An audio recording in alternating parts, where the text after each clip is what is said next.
గత 2 రోజులుగా YSR Congress party social media కొన్ని యూట్యూబ్ ఛానల్లో నేను భగవద్గీతని అగౌరవపరిచినట్లు హేళన చేసినట్లు అసత్యపు ప్రచారాలు చేయడం జరుగుతూ ఉంది. నేను ఎక్కడా కూడా భగవద్గీతని కానీ ఇతర మత గ్రంథాలని కానీ కించపరిచే వ్యాఖ్యలు చేయలేదు. కేవలం డాక్టర్ బాబాసాహెబ్ అంబేద్కర్ గొప్పతనం, భారత రాజ్యాంగం యొక్క గొప్పతనాన్ని చెప్పే ప్రయత్నం చేశాను.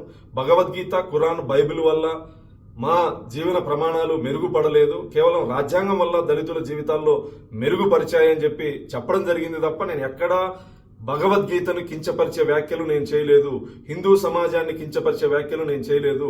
కేవలం ఆంధ్రప్రదేశ్లో ప్రస్తుత పరిస్థితులు, తుఫాను ప్రభావిత ప్రాంతాల్లో గౌరవ ముఖ్యమంత్రి గారు చేస్తున్నటువంటి కార్యక్రమాలు, ప్రజలు హర్షం చేస్తున్నటువంటి పరిస్థితుల్లో కేవలం డైవర్షన్ కుట్రలో భాగంగా YSR Congress party social media చేస్తున్నటువంటి అసత్యపు ప్రచారం. నేను హిందువుని, దళితుణ్ణి. గౌరవ ముఖ్యమంత్రి గారు నాకు టీటీడీ పాలక మండలి సభ్యుడిగా అవకాశం ఇస్తే నా నియోజకవర్గంలో శ్రీనివాస్ కళ్యాణం నిర్వహించాలని చెప్పేసి 8 నెలల క్రితమే నేను లేఖ రాసిన వాడిని. గౌరవ ముఖ్యమంత్రి గారు 5,000 గుళ్ళు నిర్మాణం చేయాలి అని చెప్పేసి టీటీడీని ఆదేశిస్తే ఎక్కువ శాతం దళితవాడల్లో ఈ దేవాలయాలు నిర్మించాలని చెప్పేసి నేను టీటీడీకి విజ్ఞప్తి చేసినటువంటి వాడిని. కేవలం కొంత సోషల్ మీడియాలో వైఎస్ఆర్ కాంగ్రెస్ పార్టీ పనిగట్టుకుని నేను క్రైస్తవుని అసత్యపు ప్రచారం చేస్తా ఉంది. నేను ఈ సందర్భంగా వైఎస్ఆర్ కాంగ్రెస్ పార్టీ నాయకులకి సవాల్ విసురుతాను.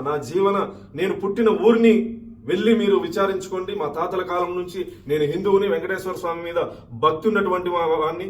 మీ కరుణాకర్ రెడ్డి లాగా ఇంట్లో ఒక మత ఆచారాన్ని ఆచరించి, క్రైస్తవ మతాన్ని ఆచరించి పదవి కోసం బయట హిందువుల డ్రామాలు ఆడేటువంటి వ్యక్తిని కాదు. నేను హిందువుని, దళితుణ్ణి, వెంకటేశ్వర స్వామి మీద నమ్మకము, భక్తి ఉన్నటువంటి వాడిని.